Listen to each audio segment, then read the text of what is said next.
You know, in a nutshell, if voters do approve issue 1, judges throughout Ohio would have to consider public safety when setting bail for a defendant accused of a crime. Now, it's easy to say that seems like a no-brainer, but when you do dig a little deeper, issue 1 becomes much more complicated. Few things seem to make the public's blood boil more than when a person accused of a crime goes to jail, gets out quickly, and then commits another crime. My office is fighting this fight every day in court, and it is very frustrating. That frustration spurred Hamilton County Prosecutor Joe Deters to team up with Ohio Attorney General Dave Yost on a quest to change the state's constitution. That's how issue 1 was born, asking voters if they think judges should consider the safety of the public when setting bail.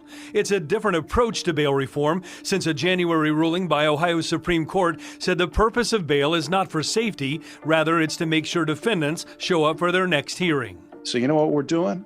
We're going over the heads of the Supreme Court directly to the people who set up the Constitution and saying, please change the Constitution and tell the Supreme Court that this is not the way you want your state run. UC Law professor Donald Castor says, be careful of what you wish for. I want to be safe in my community. I want my wife to be safe in our community, and that all concerns me. But I also don't want to lock people up without giving them some due process. Castor and like-minded legal experts point out Ohio already has a mechanism that courts can use to keep dangerous defendants locked up. It's called a pretrial detention hearing.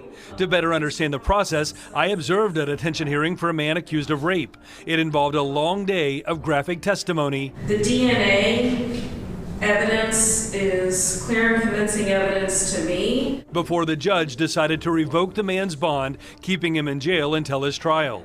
The prosecutor has to do some work. They have to show by clear and convincing evidence not only that the person committed the offense, but they are a danger. And the prosecutors don't want to do that.